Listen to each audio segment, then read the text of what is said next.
Hello, this is Dr. Paul Cottrell, and this is November 2nd at about 10 o'clock. So the market is already opened. The Dow for today is up by 270 points, and the S&P 500 is up almost 47 points. The oil market was trading for WTI at about $81 a barrel.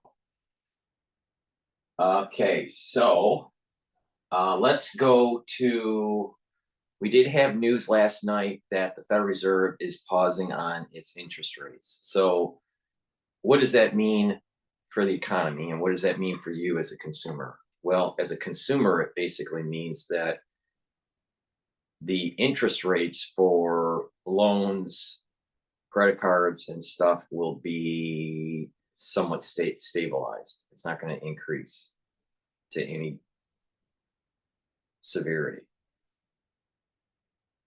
Normally, the Federal Reserve, without getting really complicated with the Federal Reserve policy and interest rate policy, right, and monetary policy, because that I can go and talk about that for 10 hours. But in its in its simplest form, when they raise rates, it's going to increase your borrowing costs. It'll also increase the government's borrowing costs. They normally do that when they think that inflation is too high. Okay, they have a certain target, a 2% target. All right. Now, I know people will disagree with me because this is a very complicated subject matter. And again, this is a 10-hour discussion. All right. But interest rates will go up and your borrowing costs will go up at the countrywide level, at the individual level. The Federal Reserve has a certain target. All right. And they project that out and then compare data and do forecasting, and it's still above normal. All right. Now, there are different calculations that back out certain things that may actually say it's below normal. You know, there's a Shiller formula that can be used, and some Case-Shiller formula and stuff that can be used to bring that down. But in its purest form, inflation is still high. Now, if you just anecdotally ask an individual in the United States how they feel about inflation, you know, what they're seeing in the car market, the housing market, or even in the grocery store, even energy, you know, like gasoline or the utility bill, these are all too expensive. So, you know, just pausing doesn't really help with that anecdotal feel of that the cost of goods are too high. All right. So here's the problem: when the Federal Reserve starts to raise rates, it's hurting your borrowing costs, but it's trying to bring down the cost of goods by hurting demand. All right, and getting the supply demand curves back in balance. But what happens is that people get all freaked out because they're spending too much and they're borrowing too much. And usually when you keep on increasing the rate, you'll get a recession. Is the pause because of the international problem that we have right now in the world, you know, dealing with Israel and Hamas and potentially a wider conflict? Maybe. That might be a factor to give a little bit more runway for the administration.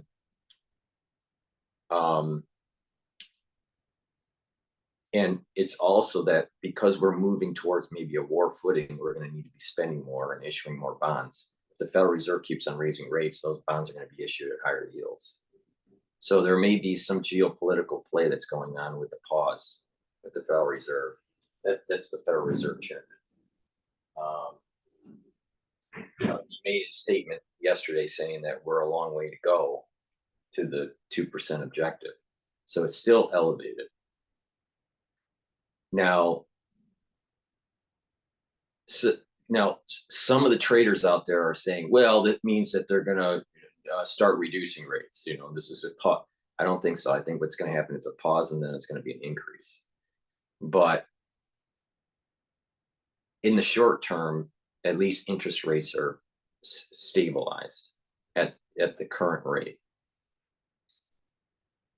But we do have an extreme spending problem in the United States at the personal level and at the government level, especially the government level. And it is unsustainable, especially at the interest rates levels for these bonds. And the country is going broke.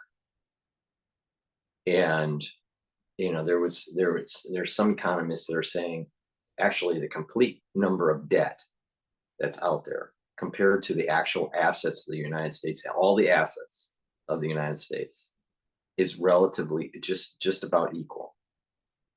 So to be able to pay off all of our debt that's been issued, we would have to sell everything in the United States. And usually fire sales bring down prices, so we would never be able to clear the debt. Now that may be, theoretical and that would never happen and blah, blah, blah. But the point here is that the debt issuance by the United States government is unsustainable. And that is a direct cause of too many wars, not getting the job done when you want to go to war. So the war just drags on. That's why complete war and total destruction is the only way to get it done quickly and cheap and being cheaper. May mean more deaths, but it in the long run, it's far better for society to get it done quickly.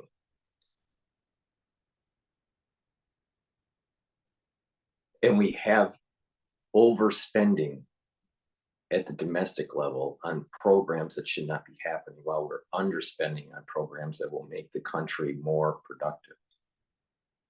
So failed liberal policies, in the most part, have caused this problem to happen. All right, so the interest rates are staying stable. The Federal Reserve is not saying that they're cutting rates. Some people are saying that this is a signal that they'll be starting to cut rates. I don't think that's the case. Inflation is way too high. Question comes in is, will there be a recession? I'm surprised that the recession has not happened in the last year and a half. Many professional economists and investors and financial researchers have been saying the same thing. It's not the norm. This is an outlier where you have such high inflation, such contractionary policy by the Federal Reserve, and there's not a transmission mechanism into the real economy. Now, some people say this is because of pent-up demand because of the last crisis we just went through. Some people say that just the robustness of the economy. There's something odd about it. A lot of people are starting to think, well, let's take a look at the retail sales during the holidays, and then we'll project into 2024 to see if there's a recession coming. Some people that are positioning themselves in the bond market are suspecting that there's going to be a recession in 2024. A lot of people thought that recession would have been this year and last year. So, but that didn't happen. So but there is definitely a problem with price. The cost of goods is a problem. Student loans, at the current absolute dollar payment per month is going to be contractionary in the economy. Household spending for those households are going to be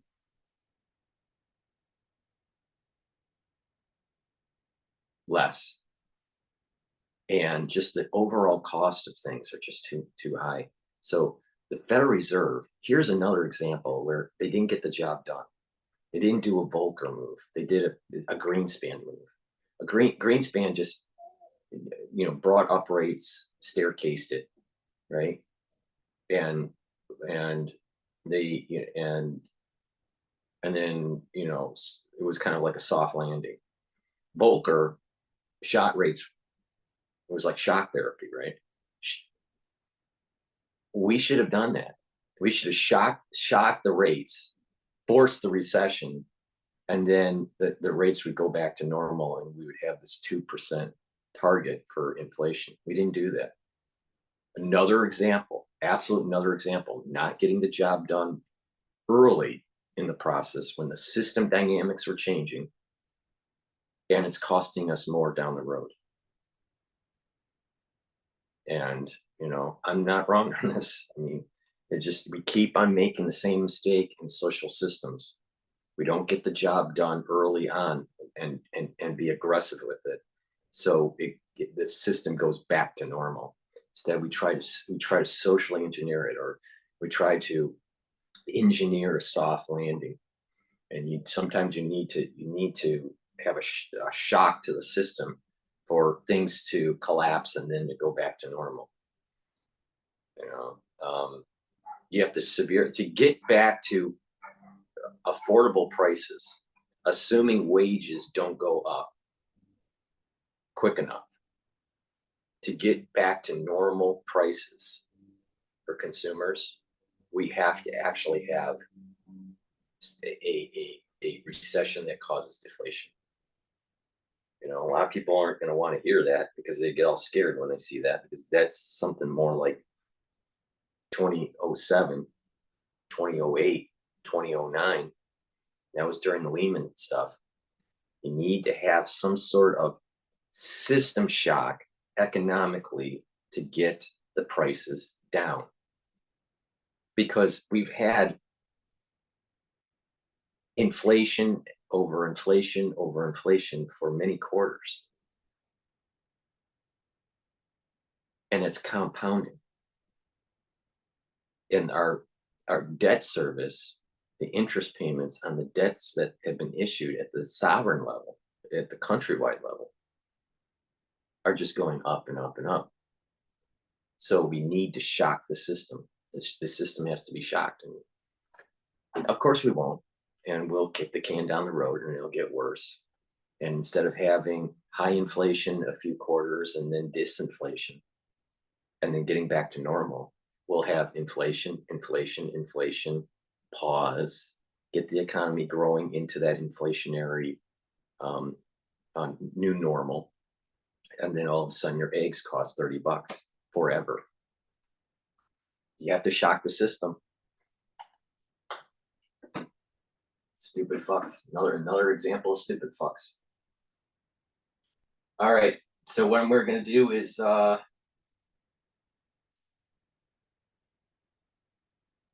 we'll play some stuff on what's going on with Israel. All right. So this video that I'm going to do, let's start with the BBC. All right. This was released, or I don't know, around 5 hours ago. So this is during the early morning U.S. The Israeli military says its forces have advanced deep into the Gaza Strip. The IDF said a joint action of ground, sea and air forces had seen troops break through Hamas front lines of defense in the north of the Gaza Strip, and Israel forces were at the gates of Gaza City. The Palestinian Red Crescent says overnight loud explosions and shelling could be heard in the city, including close to Al-Quds hospital. Meanwhile, more people are hoping to leave Gaza today following international efforts to open the Rafah crossing to Egypt. Gaza border officials said the crossing would continue to operate. Some 7,500 foreign passport holders would be able to leave Gaza over about 2 weeks. Palestinians who've been wounded are also expected to be taken to Egypt, where they'll be treated in a new field hospital. Our Middle East correspondent Yolande Nell has our first report, which contains material you may find upsetting. Hey, this is the last hoodie you're ever going to need to buy. Bearskin tactical hoodie. Bearskin hoodie. What makes it a tactical hoodie? This is the world. Gazans call it their gateway to the world. Finally, yesterday, the Rafah crossing opened. For the first time in more than 3 weeks, some foreign citizens were allowed to leave the war zone for Egypt, including some Britons, though details weren't given. But many others are still waiting. So this is the third time to came to the border and nothing happened. As they told, your name is not there. So I have to go back to the school, to the shelter, waiting for the bombing. At the other end of the Gaza Strip, in Jabalia, more Israeli strikes. Hamas says nearly 200 people were killed here in 2 days. And across the region, the humanitarian crisis deepens. The head of the biggest UN agency in Gaza entered to see for himself. I was shocked by the fact that everyone there was asking for food, was asking for water. I saw almost every children trying to express their way that they need to eat, they need to have water. The war continues relentlessly, 24/7. It's almost 4 weeks since Hamas gunmen stormed the border and killed 1,400 Israelis. Hamas is designated as a terrorist organisation by the UK government. Here, the Israeli army shows what it says are the weapons used against its citizens in the 7th of October attacks. Pull out the safety, throw this into a room, close the door, shut, and it takes the temperature inside the room to 3,000 degrees during the explosion. Burns, incinerates everything inside the room. Nothing comes out. Sirens warning of incoming rockets interrupted the event near Tel Aviv. When Hamas launched its attack, a retired Israeli general, Noam Tibon, drove down from Tel Aviv to rescue his son's family. Using a rifle from a dead Israeli soldier, he fought his way towards their home. This is the biggest failure in the history of the state of Israel. It was a military failure, it was an intelligence failure, and it was a failure of the government. With both sides now preparing for a long, difficult war in Gaza, those who are making it out of Rafah are the lucky few. Most are left to face the fighting, feeling nowhere is safe. Yolanda Nell, BBC News, Jerusalem. Well, let's speak now to Anna Foster, our correspondent who's in southern Israel, and the airstrikes continue, and particularly, let's talk about Jabalia, the refugee camp that we were hearing in Yolanda's piece there, that there have been more strikes there, and the UN Human Rights Aid. I've noticed that a lot of foreign journalists are wearing these little poppies, right, on their lapel. Now, poppy was normally for World War I. Now, it's a little bit different motif for the design of this lapel pin, right? Maybe some people in the chat that's listening to this could say why they're wearing it. I mean, is it Israel related? Is it World War I related? Is it Hamas related? Is it Palestinian related? I don't know. I don't know the context of the poppy on their garment. This type of poppy. So I'm just curious. I noticed the last 2 days that a lot of people are wearing them. Agency talking about how this could amount to war crimes. So we had confirmation late yesterday that there had been another Israeli strike on Jabalia, and we've seen two the day before, one on the refugee camp area, which is a lot of people packed into a very small space, and one on the town. Now, Israel say that they, in those three separate airstrikes, that they destroyed Hamas command and control infrastructure. They say that they killed at least one senior Hamas commander and various Hamas cells. The problem is, of course, that they are working in these built-up civilian neighborhoods. Now, the Israel Defense Forces told people living in Gaza to move south, particularly in the north of Gaza, because they said that would be the focus of their operations, that would be the battlefield. But for many people, they weren't able to move south, and for those who did and found themselves displaced with no homes, living in tents, sheltering where they could in the streets, no food, no water in this desperate humanitarian situation. We know that many people chose to go back to the north again, and there have been questions raised about whether or not Israel should be targeting these civilian areas. Now, Israel says that Hamas are using those civilians as human shields, and therefore, in order to try and eradicate Hamas from Gaza, which is their stated aim after those attacks on October the 7th, they need to focus on the command and control centers, the places where Hamas infrastructure is. It's really simple. It's really, really simple. Create a sector, tell them to get the fuck out, and it's going to get bombed. You don't leave, you may get killed. It's that simple.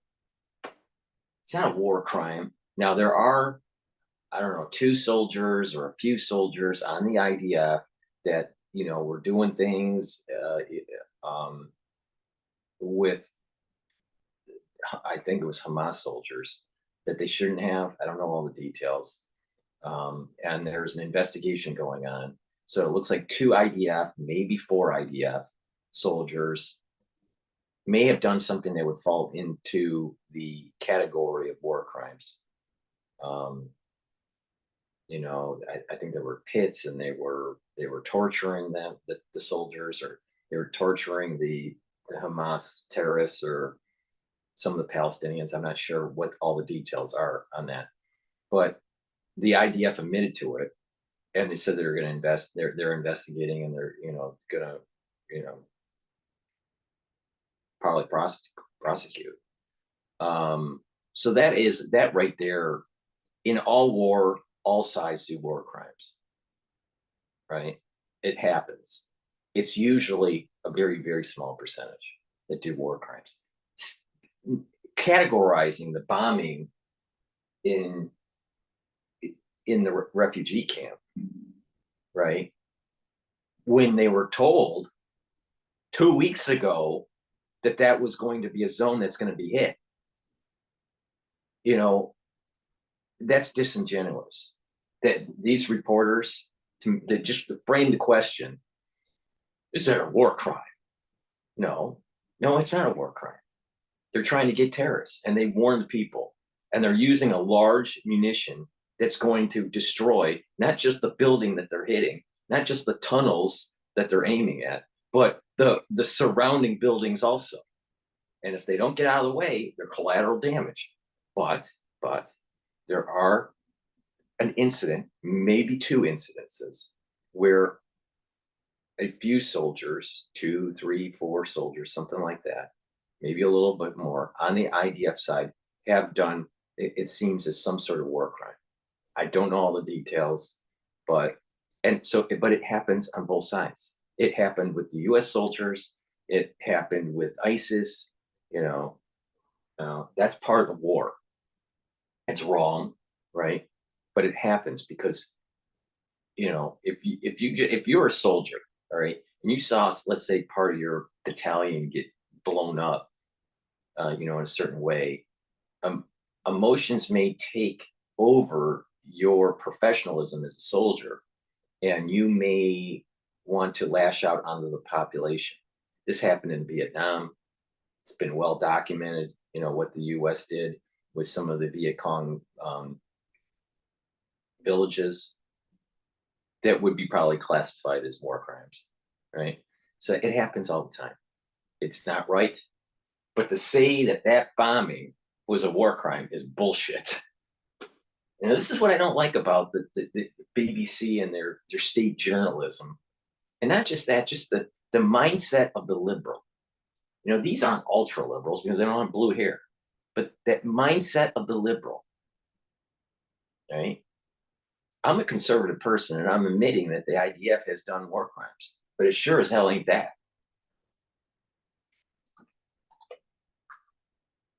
On the ground and buried underneath it. But the problem is, when you think of the size of Gaza, how small it is, a lot of that is wrapped into civilian areas. And that is why we are seeing, after these strikes, these numerous civilian casualties, often as well, of women and children. And President Biden has now said that there has to be a pause in fighting to facilitate the release of hostages, at least. But Israel's still pushing back on any idea of pausing things, isn't it? Yeah, Israel. No pause. It's war. Kill them. No pause. And the hostages should not be a bargaining chip to try to slow down the advancement of the Israelis getting the job done. You should assume that the hostages are going to die or are dead. If you can, it's a plus if you can get them out, but it should not be a determining factor to execute the war. very clear that this is an existential fight for the security and the existence of the Israeli nation. You know, they have been pointing to other countries around the world, and they say when there have been similar barbaric attacks on their soil, then these countries push back. The problem is with Gaza, as we've been reflecting, is that it is, as we were saying, a very small place with a very dense civilian population. It's not a place that people can choose to leave. If you think of war zones in other parts of the world, often the civilian population, when war breaks out, have the opportunity to leave. But of course, in Gaza, access in and out is controlled by Israel. So the more than 2 million people who live there, they can't actually leave Gaza at all. The best that they can do is move to another part of the strip away from the fighting. And you were talking there about the Rafah crossing, Yolan's report. We saw some people starting to leave, foreign passport holders, some people with dual nationalities. But as Yoland was reflecting there, that is really only a very, very tiny fraction of the number of people who are stuck inside Gaza during this ongoing, at times constant bombardment. Thanks very much, Anna Foster, for us there in southern Israel. Let's go live now to Amman, and we can speak to Toby Fricker, spokesperson for UNICEF. I suppose that is the one positive that's happened yesterday, was this 400 people able to leave Gaza, and among that some injured people, and this setting up of a field hospital in Egypt. What can you tell us about that? Yeah, I mean, it's very hard to find positives, obviously, at the moment, but I think UNICEF welcomes the opening of the border, particularly for urgent medical cases and especially for children. We welcome that. We've been supporting the government of Egypt, providing some medical supplies for that field hospital close to the Rafah border crossing. But what we really need to see is obviously a stop to the killing of children and the maiming of children, which continues to go on. And we've seen the carnage recently in Jabalia. And that's really our number one goal, really, is to keep pushing for that immediate humanitarian ceasefire. As the UN Secretary General said, UNICEF has said numerous. They don't understand. You keep on trying to slow down the inevitable. It's going to cost more lives because of population density. It's going to be more costly because the munitions are going to cost more. And it may lead to unconventional means. Kicking the can down the road for the last 50 years or more has not made this easier. It's made it worse. Get the job done. See, crazy liberal. I agree that they need to open up the border in the south to help with, medical care for these individuals. All right, absolutely, 100%. But the war needs to continue to go on. This idea of using children and women casualties as and hostages as a way to try to get a ceasefire is not going to solve the problem. Hamas is still going to be dug in. Those tunnels are still going to be there. You got to figure out how to how UNICEF and the UN and all these NGOs need to figure out how to get your fucking job done in the middle of a war. And stop pretending. Time out. We got to save people. Okay, bomb again. Time out. We got to save people. Okay, bomb again. Time out. We got to save people. Bomb again. That's a stupid policy. It's going to hurt more people. Get the job done. Speed it through and root out Hamas. This is another liberal, playing to the heartstrings of the children and the women. There are going to be casualties. They need to move out of the way. They're having problems getting out of the way. They're going to get hurt, and there's going to need to be hospitalization of the injured. Totally understand that. But a ceasefire is only going to make things worse going forward. And the thing is that Israel needs to get the job done. Hamas needs to be completely, utterly destroyed. And if it means leveling all of Gaza to do that, so be it. Because you know what?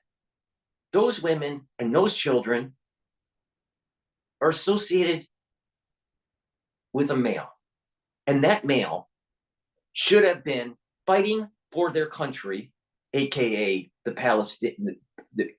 Palestinian state, right, in Gaza. and fighting Hamas. Why didn't they do that? No.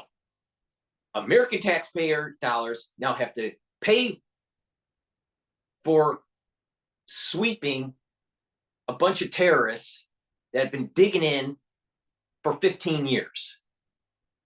And the Israelis have to execute the mission or the war. That's what's really going on. So stop.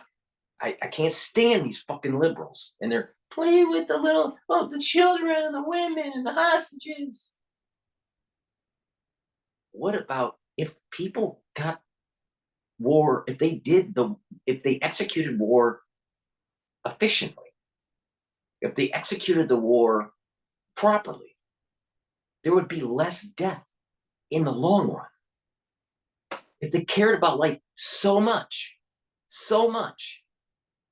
why don't they understand that? Perhaps what it is that on the surface they want to say they care about the children, but in reality they don't. Where's UNICEF's stance on all the abortions that have taken place around the world? I wonder.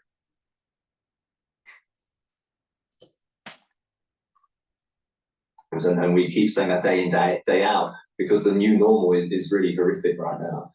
And can you tell us how and who is deciding who gets to leave? Who is it that's going in and deciding which injured people are being able to be taken to this field hospital in Egypt? Well, it's very difficult for me to provide specifics on who's coming in, coming out. But I think the number one thing is that urgent cases, particularly children, are able to go out and get the critical medical support that they need. And the reason is the medical facilities inside the Gaza Strip are at such strain already, massive strain, limited access to medical supplies. We heard from the World Health Organization, the cancer hospital is really running out of fuel, almost shutting down. So it's a breaking point essentially inside the Gaza Strip. So any relief at the thing is that the average citizen, doesn't know much. All right. They really don't. All right. The average person is just going to take this statement that he made. The cancer hospitals are running out of supplies. All right. Let's use some math. All right. Now, cancer incidences are going up because of the crisis, the post-crisis that we're, the crisis that we went through just back in 2020, right? But we know that there are 2 million people in Gaza. All right. And if you just take the whole population, he said cancer hospitals, right? Or was it cancer hospitals for children? Let's get to the details here. I mean, these crazy liberals, they don't know what the fuck they're talking about. The critical medical support that they need. And the reason is the medical facilities inside the Gaza Strip are at such strain already, massive strain, limited access to medical supplies. We heard from the World Health Organization, the cancer hospital is really running out of fuel, but almost shutting down. So it's a breaking point essentially inside the Gaza Strip. So any relief. So it's cancer hospital. So that means children and adults. So it's pediatric and adults. Okay. There's too many. There's 2 million people in Gaza. All right. The rate of cancer in the world is roughly 1.7% of the population. So let's just do 2% as just to round. Okay.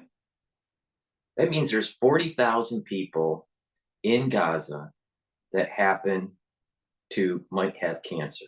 Now, that doesn't mean that they're in the hospital for treatment, because some cancers can be treated at home and some cancers aren't even treated. So, but let's just say that 70% of them are hospitalizations. That seems awfully high, but let's just say that they are. That means that there's only 28,000 people that we're talking about here.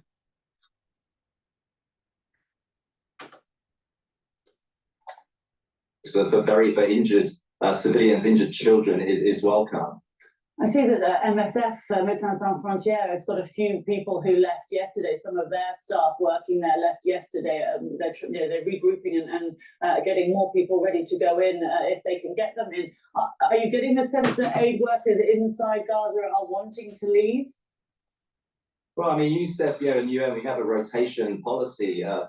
Let me make a caveat in the statement I made. There's 28,000 cancer patients, and it's a high number that's probably being treated in the hospitals in Gaza. All right, that's probably a high number, but let's just say that that's probably a high estimate. Let's just say that's the case. All right. There's going to be, as this execution is taking place, way more than 28,000 people that die on the Israeli side and on the Gaza side. Way more. Because they didn't get the job done in 2008. They didn't get the job done in 2014. They didn't get the job done in 2006. So stop whining about the potentiality of cancer patients dying or not being treated because they're running out of fuel. Chances are they'll be okay. All right. You got to sit back and look at the total cost of war by kicking the can down the road. And these he looks like a freaking liberal.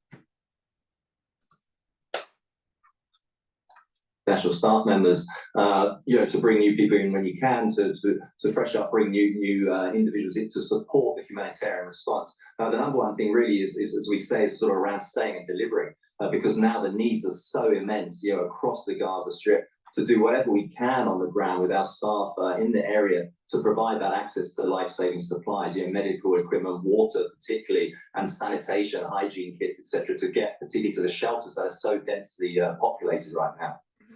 Do you know anything about how negotiations are going in terms of the discussions about a possible pause to allow the humanitarian aid workers and more aid in? No do you pause. get any insight into that? I mean, obviously, we've heard from President Biden today talking about how there has to be a pause. He was talking about it so that the hostages could be brought out or got out somehow.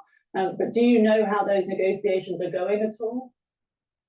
Well, I mean, we do advocacy with whoever we can to get a pause, to get a humanitarian ceasefire. That's the number one thing right now, because we also need to scale up the life-saving supplies that can get inside the Gaza Strip. So some aid has been, as we say, trickling in, but it's nowhere near enough. I mean, UN Secretary General said it's completely inadequate.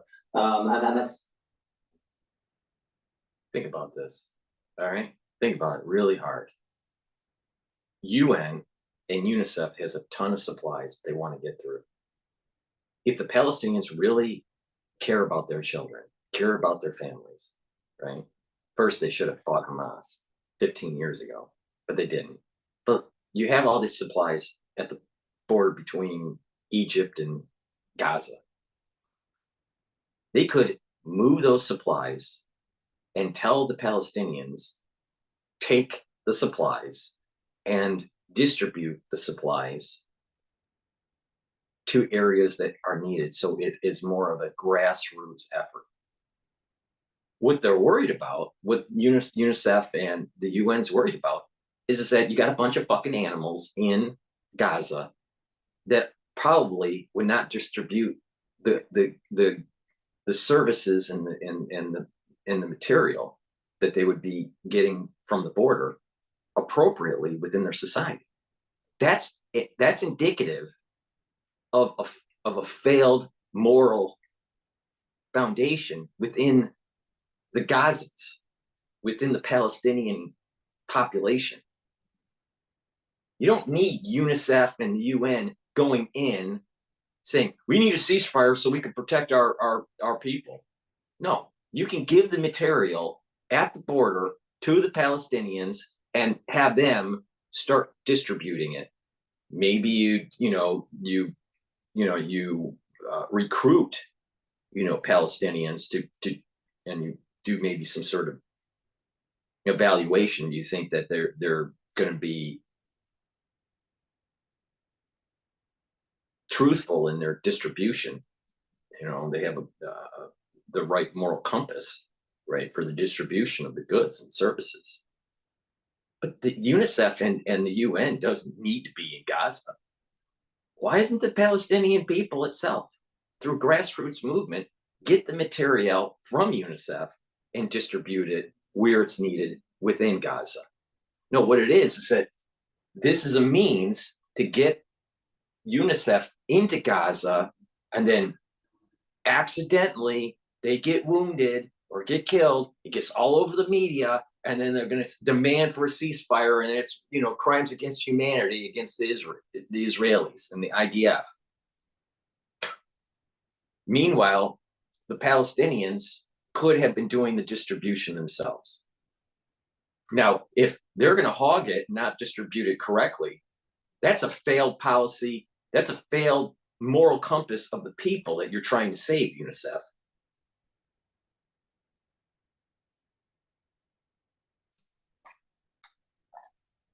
But absolutely vital that we can scale up those numbers of trucks coming in with the life-saving supplies, medical equipment, and water, because the issue now is that children are being killed, injured every day, but also there's the threats of outbreaks of diseases and other issues arising. You know, staff members talk about their children being forced to drink salty water and suffering from dehydration, diarrhea, etc. So it's absolutely urgent now that we scale up that access.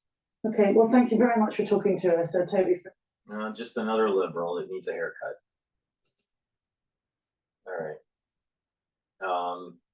This is Al Jazeera Live. So let's just see, where are they at here? Let's just pop in and see what they have to say. Carried out the attacks and of those who ordered the attack, that there was an extremely high likelihood, a virtual certainty, that large numbers of civilians would be killed and injured. Therefore, the requirement of proportionality and of distinction do not appear to have been met in this case, as in many other cases, and the civilians are, you know, clearly continuing to pay the price. So let's listen to the liberal say Israel used too big of a bomb, and the people of Gaza didn't take your warning. And because there's so many casualties at the refugee camp, even though maybe you took out the some Hamas key officials, right? And you busted some of the tunnels, that the proportionality was wasn't to the UN standards, and therefore you must be a criminal. This must be a war crime. No. This is, I'll tell you, these people, they don't get it. They don't get it, and they will never get it. They will never, ever get it. You have to get the war done. You have to complete the war. Don't play half war. Just get the job done. Less people will be killed in the long run. It'll be less damage, and society will be more peaceful in the long run. If you don't do that, you try to, you try to just do ceasefire all the time, and you don't solve the problem, then it'll just resurface and resurface and resurface. And each time it resurfaces, as I did a video last night about this, the death on the Israeli side and the death on the Gazan side, each time that this has been escalating in Gaza has gone up from 2006 war to 2008 to 9 and the 2014. I think it was 2014. Maybe it was 2016, but I think it was 2014. Each time, the casualties for the Gazans and for the Israelis have been going up, and it's not, linear. It's exponential.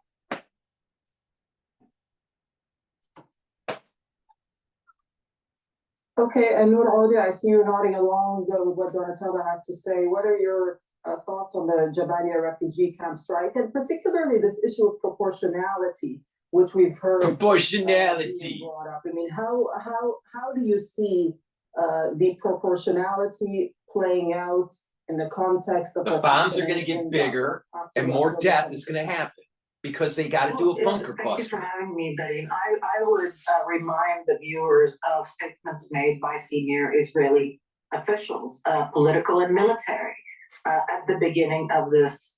Palestinian Task Force public several of them diplomacy said, we are more spokesperson. interested in destruction than accuracy. We will turn Gaza into a city of tents. We will eliminate everything in Gaza. These are statements made by high officials in the Israeli government and military. And I think That's because the Palestinians didn't root out Hamas. All across the Gaza Strip is a very accurate translation of those declarations of intent. And I would also add that the Gaza Strip is very heavily monitored and surveilled by Israel. Israel knows, it literally has the phone number of every person in Gaza. And a recent example of that was your own reporter, Yumna Sayed.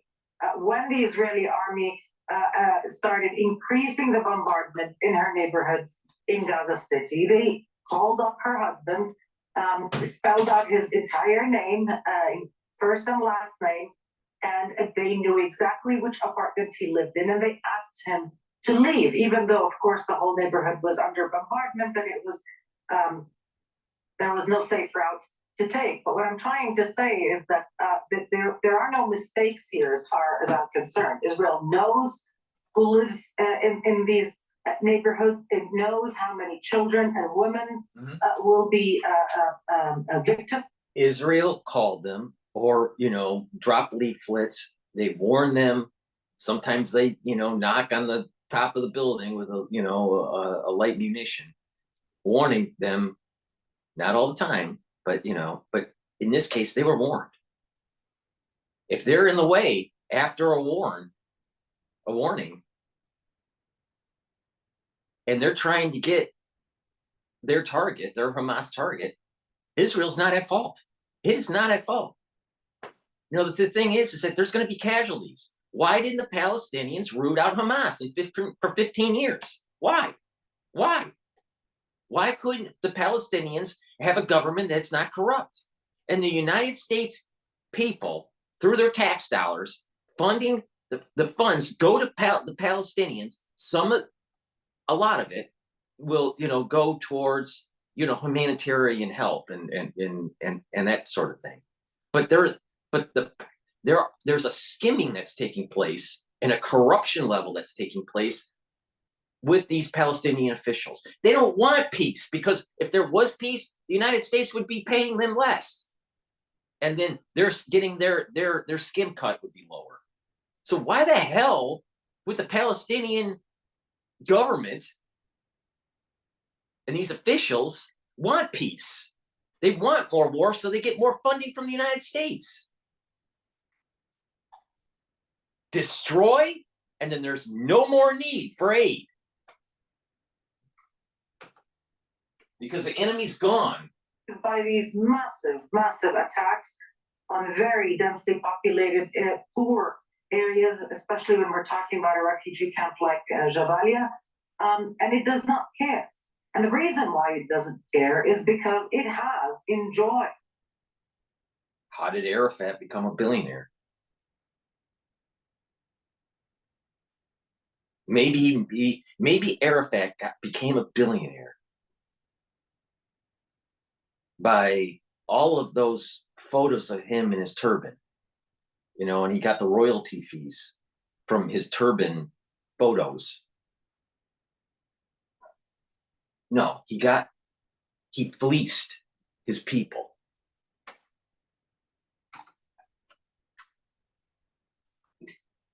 The political protection of countries like the United States and others, including members of the ICC, like the UK and Germany and others, there's an entrenched culture of impunity. They know they can get away with it because they've gotten away with it in the past. This is not the first time Israel has been accused of war crimes. Of course, these are proportions we haven't seen in decades, but really what we're seeing is Israel taking full advantage of the fact that it feels that it is above the law, above accountability, above even reproach, and that Palestinian lives have been deemed expendable by major international powers, regardless of what they say about humanitarian assistance, which really rings hollow at this point.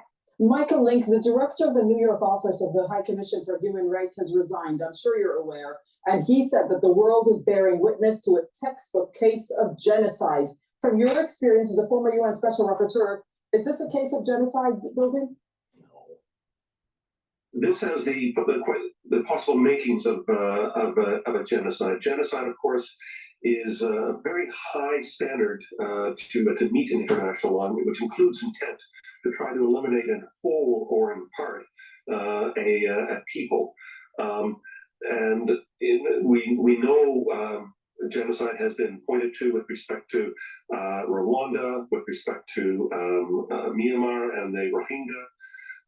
These are not easy stances to be able to make, but increasingly we're hearing very respected voices in international diplomacy and international law saying that we have the makings of a case on genocide here. Indeed, I just listened to an interview earlier on today by Luis Ocampa, who was the first prosecutor of the International Criminal Court, where he used the word genocide as a possibility and with respect to the facts on the ground. And what you need is not only evidence of the factual evidence of people being eliminated in large numbers, and we already are at 8,800 deaths, but the intent by the rulers of those who are generating the conflict. And as has been mentioned, we have repeated statements by senior military, political, Palestinian health officials, I think, are claiming 8,500 deaths so far from this conflict on the Palestinian side. All right. Remember what I said about the 28,000 about the cancer patients? This thing's going to blow way past the 28,000. I'm telling you, they don't get it because society has kicked the can down the road. God's getting involved now, and it's very simple. There is going to be an acceleration of the process for the building of the Temple Mount, and these fucking liberals aren't going to like it. Leaders in Israel, which discuss it as if the entire population of 2.3 million Palestinians in Gaza is guilty over what happened on October 7th. No, no, they're not guilty. The Palestinians are not guilty for the act that Hamas did when they breached the border of Israel. Like I said, everyone's at fault because of the way mankind is. And then there was the intelligence failure, maybe it was inside job and all this stuff, right? Okay. Where the Palestinians got wrong, twofold. They don't get out of the fucking way when they're warned. And two, they should have rooted out Hamas for the last 15 fucking years. That's why they're at fault.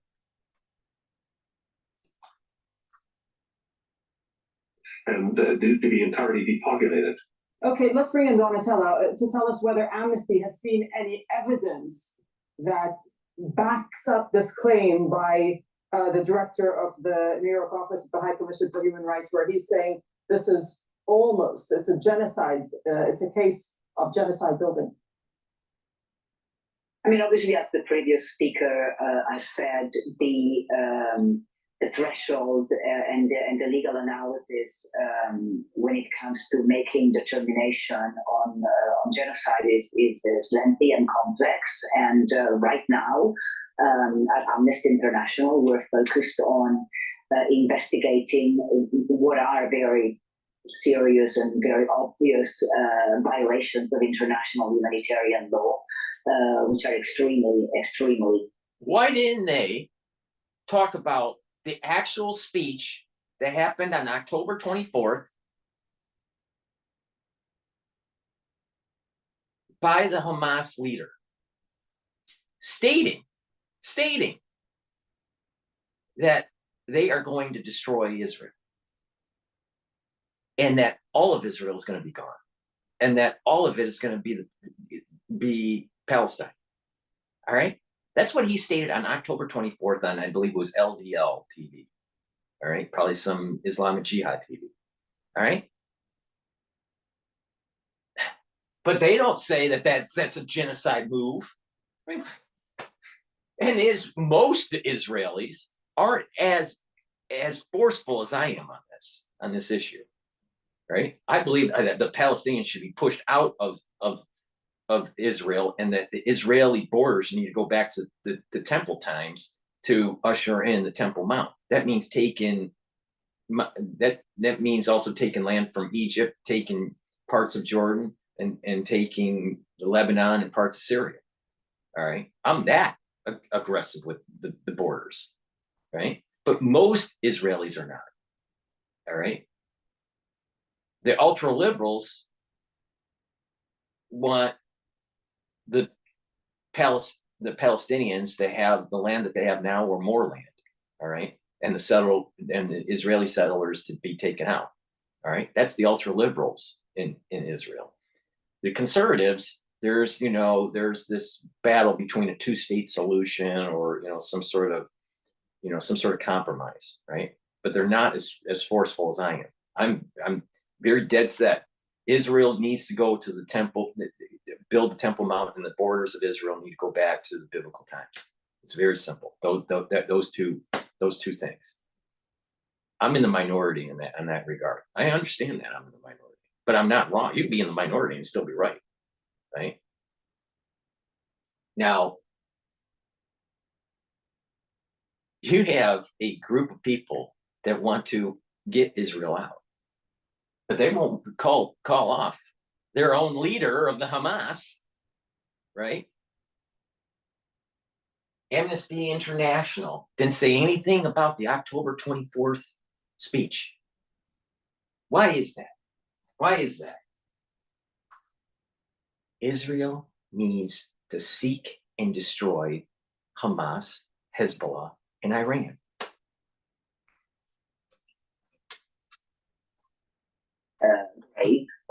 Indiscriminate Can you attacks, tell us what some of those disproportionate attacks. violations? Yeah, can you tell us what some of those violations Yes. have been from either side? In fact. Well, clearly we've seen attacks that violate the proportionality requirement, the fact that indiscriminate attacks have been carried out that violate the principle of distinctions. These are cornerstones of international humanitarian law. We've also seen clear deliberate attacks on civilians from the Palestinian armed groups that went into Israel and deliberately attacked. You get a sleeper cell because of Biden's policy of an open border. And there are tens of thousands, let's say 20,000 individuals that start to dig right underneath New York City. All right. And they've been doing this for 20 years, and they have children, they turn into, terrorist cells and stuff. And they've been just sleeping. They've just been quiet and they're just digging. Then all of a sudden they pop up and they start killing a bunch of the citizens within New York. All right. And the United States, the only way to root them out is to actually bomb Midtown and Lower Manhattan and all this stuff, right? To be able to get to root out this multi-decade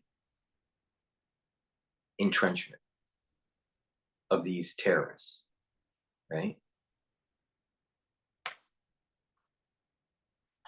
They dug in, one, to hide, and two, to be able to entangle their military network into the society, into the civilian population. For you, as you're watching their shows, and for the crazy liberals to say, oh, the Israelis are bad. If Hamas really cared about what they were doing, why the hell did they entangle their military operations with the civilian population? Because they don't care about their civilians. They're using them as shields.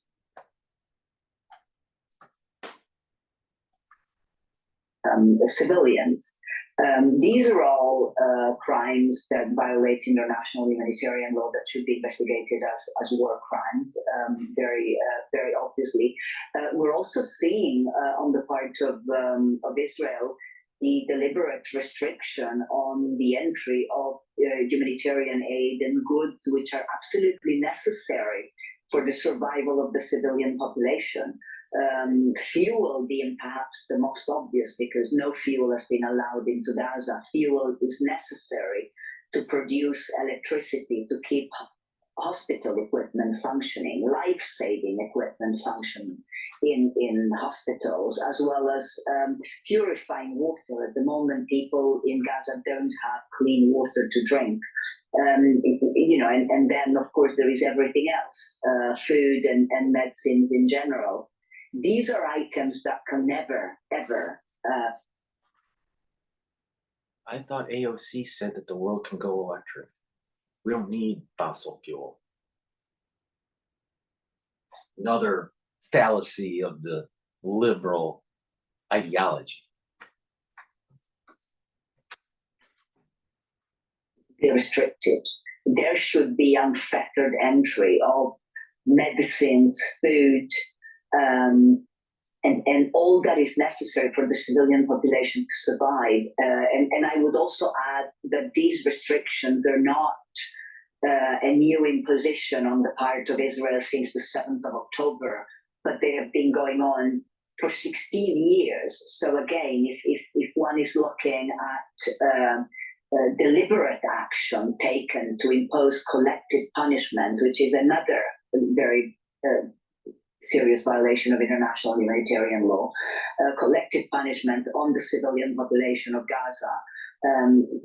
That there is clear evidence of that. The forcible displacement that we've seen, demanding that the entire population of North Gaza, one of the most densely populated territories in the world, being asked at a day's notice to move south, knowing that actually the place where the civilian population of northern Gaza has been asked.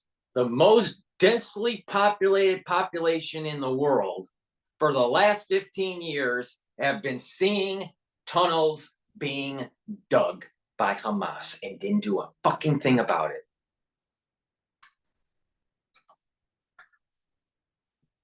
Move to is not safe either, because bombardments have been increased in the past 2 weeks, since the population of the north has been asked to move south. So people, civilians, families have no way of knowing what they could possibly do to protect themselves, to protect their children.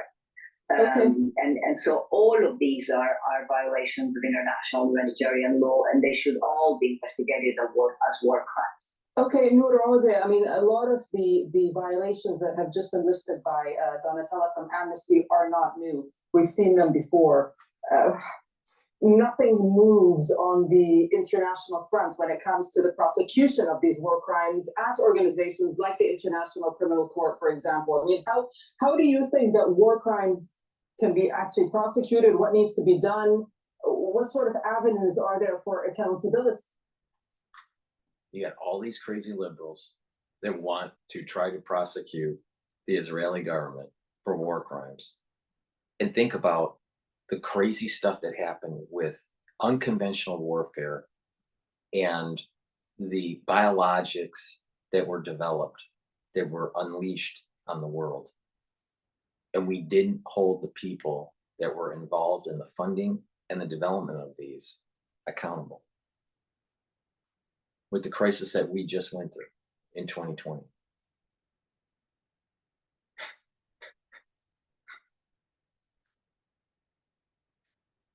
It's sad. It's sad on how, this is why I said that God is upset, because of the logic just eats itself.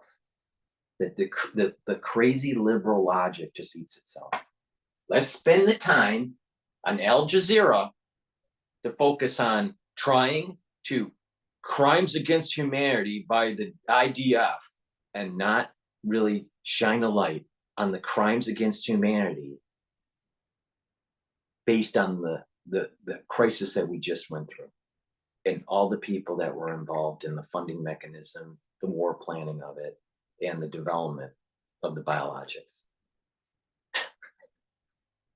And more people have died from that, the previous crisis worldwide, than anything that's going on in Gaza. And there's going to be more people that died from the crisis that we went through because of the post era of the crisis, because there's going to be pathologies that manifest themselves, such as autoimmune diseases, cancers, myocarditis, cardiovascular problems. But that's not war crimes.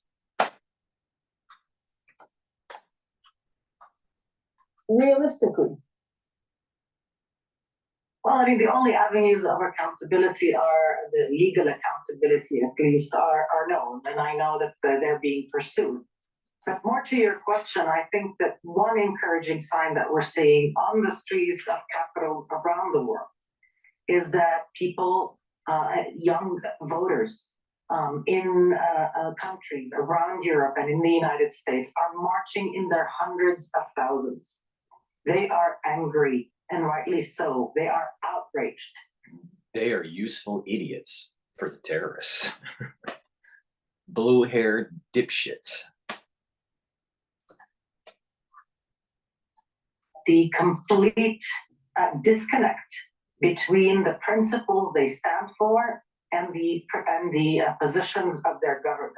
And I believe that part of the accountability that we all hope to see is, in the medium and long term, these voters holding their officials accountable for callousness, for a lack of responsibility, and for complete complicity in some cases with what's going on right now in Gaza, but also more broadly with the maintaining and entrenching this system of occupation, of colonization, dispossession, and ethnic cleansing. I mean, if you take a look at what the world has allowed to happen for all these decades, in the West Bank, they've allowed settlers to decide where Palestinians can live, where they can build their homes, and then they decide who lives, who dies, who's detained, who's not, who's labeled the good guy, and who's labeled the terrorist, even if they're award-winning human rights advocates.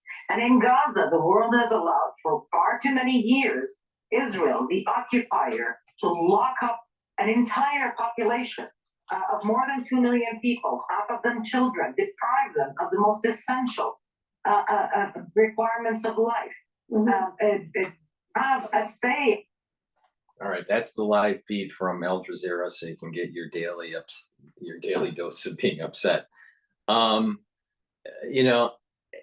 As I said, over time, if there isn't sustainable peace in that region, the Palestinians are going to be pushed out of Israel. I think that they're given one more chance. Israel is going to kill Hamas. This is probably going to be many months of operation and potentially a pseudo occupation for over a year. And the Palestinian government is going to be decapitated.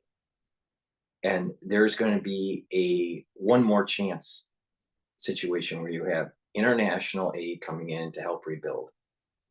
And if they can't get proper governance to flourish in Gaza, the next war will be the end of the Palestinians in Israel, and it's going to be the push out. We are being tested, and all people are being judged on this, and all people are at fault. But within the curse, within the punishment, there is a blessing that's wrapped into it. And depending on how we execute this, in terms of, are we going to get it done, and are we going to, realize that mankind has faltered, and that we can't keep on preventing or trying to prevent a messianic era to happen. Once society, gets to that point, then there'll be peace, right? Then the blessing that's wrapped up in the curse will reveal itself. And the ones that keep on fighting, the ones that keep on trying to prevent it, ones that want to go against the idea of this really important border system that was developed, and the machinery of the temple being able to bring those blessings down from above high. It's a machine, right? That will need to be rebuilt. That all people will get a blessing from this. But the thing is, it's also a realization that liberal mentality, the ultra liberal mentality, is on the evil side. It's on the dark side. It's on the other side of the river, whatever terminology you want to use. And that through this event, we are seeing the splitting of people. We're seeing the splitting of the good and the evil, and the ones that will get the blessing and the ones that will get the curse. Now it gets a little bit more not nuanced, because it's not going to be a pure curse and it's not going to be a pure blessing. It's going to be depending on what percentage of what kind of person you are. And I went into detail. Every society has a little bit of Ishmael and a little bit of Esau. Some societies are more pure Ishmael, more pure Esau. But there's this battle that's happening. And we need to purge Ishmael and Esau out of our soul, out of our constitution of our being. And that's a very metaphysical thing to have. But the Palestinians did not have the birthright of the borders of Israel. That birthright came from the covenant, for sure, 100%. That's and we need to, and this is going. God is coming in and making these events happen. The Jews have been cursed, right? God has been unhappy with the Jewish people, right? And the Jewish people have to come to terms with that unhappiness and repent for what they've done, right? But it's not because of this. It's because they're not following the precepts of the Bible and the Torah, right? That's my take on it. It's very harsh, raw, but this is what happens when you have ultra-liberalism happening decade after decade after decade, century after century after century. No society with ultra-liberalism has ever survived. None. Long term. Right? So thank you for listening. Please subscribe to all my channels. I have 3 channels on YouTube. I have Brighteon, Bitchute, and Rumble. Please subscribe to all 6 channels. Please help support my news coverage by donating on Stripe or PayPal. You can get to those links by going to my website. It's the-studio-reykjavik.com. Go to the homepage. At the very bottom of the homepage is a button for Stripe donations, and the other button is for PayPal donations. You can also donate through Buy Me a Coffee. So you can click Buy Me a Coffee, and the link's in the description of this video, and support my news coverage. I'm not here to try to have you agree with me, and there's going to be people that disagree with me. Sometimes they may agree with me on some subjects and not on others. That's okay. That's okay. All right. But I'm doing these because this is documenting one of the biggest events of our lifetime that's happening right now. I thought the biggest event was the one that we just went through, but in a strange way, they're coupled together. This is another chapter of that crisis. Now, you can go to my website, the-studio-reykjavik.com, and purchase the health products that I have on my store. I have this anti-aging protocol that I have been doing since I was 16 years old. Now you're starting to hear a bunch of people doing anti-aging this and anti-aging that. They're trying to sell some some, you know, supplements, and they don't even know how the supplements even stack right and what they do and all this stuff. There's a lot of people that are trying to copy me. All right. You know, even Dr. Shiva is, you know, trying to weigh in on this shit too. And he's a bullshit artist.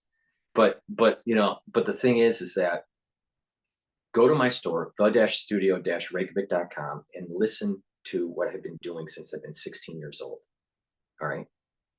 Would you prefer to listen to someone like myself, or would you prefer to listen to someone that invented email hell? So when you go to work and you have to constantly answer emails, he's the inventor of that hell. And he promotes it, and he keeps on promoting that he's the inventor of it. You know, instead, pay attention to what I've been doing since I've been 16 years old.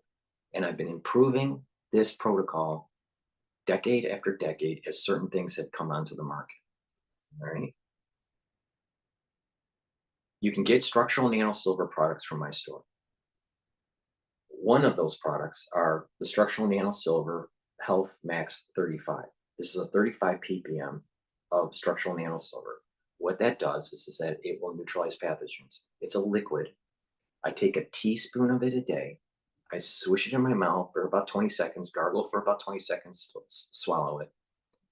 And what that's going to do is it's going to neutralize the pathogens, and it's also going to maintain that mucosal barrier, so you have less chance of having something come into your system and make you sick.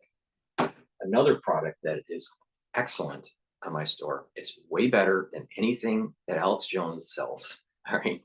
And it's the best toothpaste that you can buy, is this structural nano silver toothpaste. It whitens your teeth, freshens your breath, neutralizes pathogens, reduces the inflammation on the gum line, and helps to reduce cardiovascular disease and valvular disease. There is a correlation between oral health and valvular and cardiovascular disease. All right. This is an excellent toothpaste. It has no fluoride in it. It's structural nano silver. Get a few tubes of this on my store, the-studio-reykjavik.com. This is the best toothpaste that you can get. Another structural nano silver product I have is structural nano silver gel. This silver gel can be used as a skincare product where you can put it on your skin right before you go to bed, leave it on there, and you'll notice that your skin will be healing, be more clear, and around your face, it'll be tighter. You know, the skin will be tighter. Do that every day, especially mixing it with taking vitamin C, drinking 64 ounces of filtered water throughout the day, and taking collagen will improve the lower level, the dermal layer. And you'll notice over a couple weeks or a month that your skin is way better. So this is a great skincare product. In addition, it neutralizes pathogens. So you can put it around your mouth, around your nose, lightly coat your nostrils, lightly coat your ears and your canal, and then your eyes, lightly coat your eyes. And that will help to reduce the chances of getting something, especially when you're going through the cold season. You know, the cold season is now all the way through March. So stock up on the silver gels and the lozenges and the liquids. You know, these work together. You know, you're swishing in your mouth and neutralizing the pathogen. You're neutralizing pathogens by taking the toothpaste, and you're neutralizing the pathogens when you're, lightly coating, around your face and the ears and the mouth and the nose, right? So this is a great way to protect yourself. I also have a structural nano silver soap. I have it in different scents, so I think it's 5 different scents. So to go to the store, I have lemongrass and peppermint, oatmeal spice, charcoal tea tree. Structural nano silver lozenges. I have it in sweet menthol and green apple. This is in a 20 count. I also have blueberry drops and honey lemon drops in 100 count. So go to the store, get those as we're going through the cold season. As the structural nano silver, it'll neutralize pathogens. I have partnered up with Rainbow Herbals, and we've developed these all natural deodorants. They help to detox your body. It's made out of essential oils from the Himalayas, extremely high quality ingredients in this.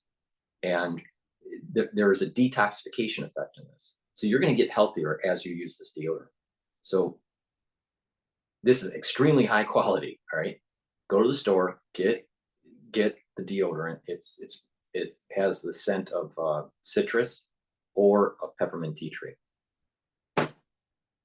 Lignans, it's a powder. Take this every day. This will help with your hormonal health, such as prostate and uterine, ovarian health. So this is for males and females, right? And it'll help to boost your immune system. It's a powder, and you want to mix this, you know, in like water, or I put it in hummus, or you can put it in a smoothie. Take this every day, and you're going to improve your health.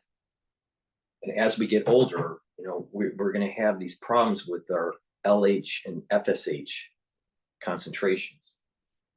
I'll go into more detail on why the hormonal health is it's important for supplements for hormonal health for males and females. Multivitamin.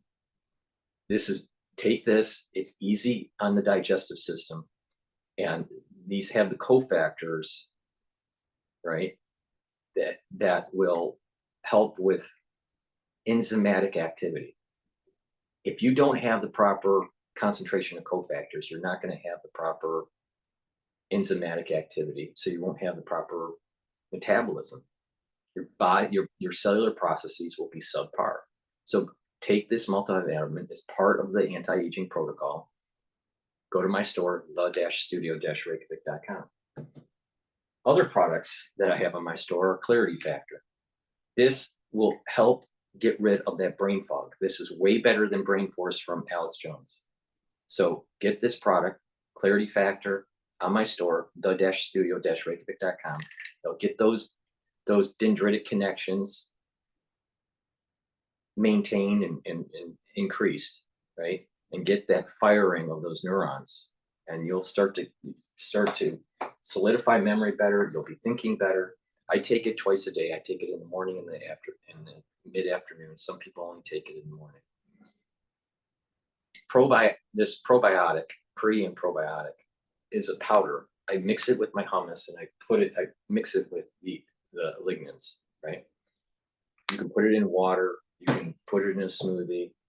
You need that good gut biome.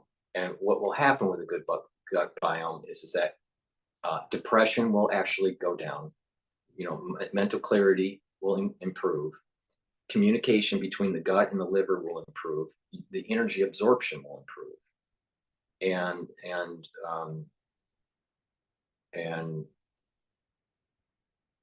when you have that good gut biome, it's that added kick to the protocol to have that slowing downing of the aging process. A lot of people have a gut that is just it doesn't absorb correctly. It's not constricting. You know, the peristalsis isn't right, so they're having stool problems, right? They're not getting the right absorption. They're not getting the right metabolism. They're not getting the right communication between the gut and the brain. There's a lot of things that are not working right. But when you take a probiotic and when you take the liquid structural nanosilver on a regular basis, what you're going to notice is that you're cleansing out your system and you're repopulating, right? And you're getting the good bacteria in there, and you're getting healthier. And you do this every day. And when you do that every day, then you're going to start seeing that, oh, wow, I'm starting to have more energy. Oh, wow, I'm starting to be able to get more lean muscle mass. Oh, wow, my metabolism is really much more revved up. So I'm getting rid of fat. Oh, wow, you know, I'm thinking more clearly. Oh, wow, my skin is really improving. I mean, there's a direct correlation between your gut health and your skin. So, you know, just follow what I'm saying and you're going to fare pretty good. Ashwagandha, great way to bring down inflammation. because what this does is it controls the blood glucose levels. Turmeric, great way to bring down inflammation. It's also an antioxidant. There's a theme: bring down inflammation, bring down reactive oxygen species by taking a lot of antioxidants, and neutralize pathogens with structural nanosilver. That is the program. C60, I have this in 2 ounce, 4 ounce, and an 8 ounce package. I sell it in coconut and in avocado. This is a buckyball. All right, this is a carbon. There's 60 carbons. It's like a buck. It's a buckyball, and what that does is it'll be able to seek and soak up those reactive oxygen species. And because it's such a large molecule, it can soak up a lot of them. All right, and the way the mechanism works with the buckyball, it can recharge. Right, so when you take vitamin C, that's also an antioxidant, but the way the molecule works with the ring part of the molecule, I think it's a five-sided ring. There is, at the very bottom part of the ring, will be able to absorb the reactive oxygen species. But once that molecule absorbs it, the molecule changes and cannot be recharged.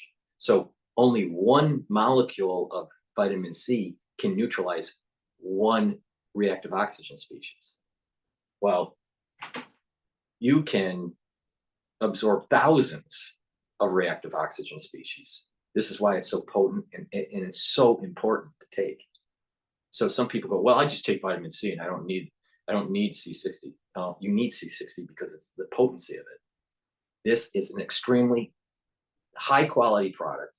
And when you couple it with my protocol, lower the inflammation by taking the turmeric and ashwagandha, neutralize the pathogens so your body isn't constantly trying to fight pathogens by taking the structural nanosilver and taking the C60. Those 3 pillars are extremely important to get you on the road to slowing down the aging process and getting your body healed and boosting up that immune system. Then you start putting in the probiotic and the good night formula to help with the REM cycle sleep, the clarity factor to get those dendritic connections maintained and spread them out, getting those neurons firing, right?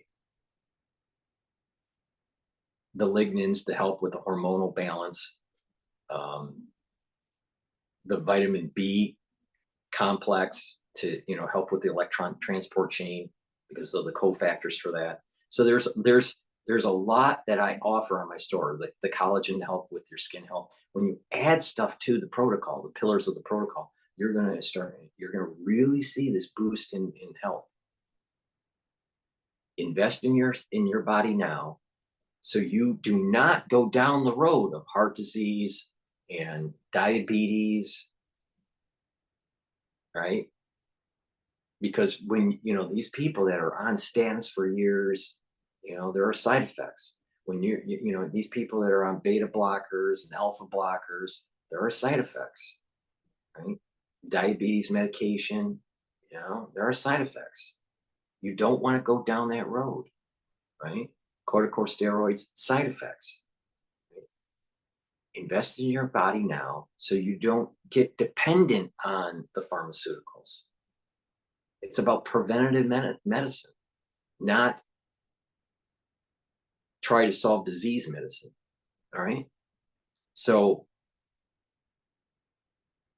if you do that, if you take proper supplementation, proper exercise, proper diet, proper sleep, proper brain activity, reading and writing and talking to people in the real world, having, some sort of meditative practice, praying or yoga or some meditation, you're going to start seeing your body is healing, and the body has an amazing source of energy to heal itself. It can't heal everything. There's some people that will need some medicines, but the thing is that most diseases in the United States are self-inflicted. The majority of the people are getting on this, they're getting on the treadmill of pharmaceuticals because of their lifestyle, right? There are genetic predispositions for certain things, for certain people, and that, that is a different category of patient. But the far majority of the diseases are preventable in the United States. So, listen to me and you're going to fare better. Do you want to pay later, or do you, want to invest in your body now? It's up to you. You've been given the knowledge to how to take control of the situation. Question is, are you willing to do it? Thank you for listening. Please go to my store, the-studio-reykjavik.com, and get the products that will help improve your health. Also, to help support my work, please be a Patreon subscriber. That will help to cover my news coverage. Thank you for listening, and have a nice day.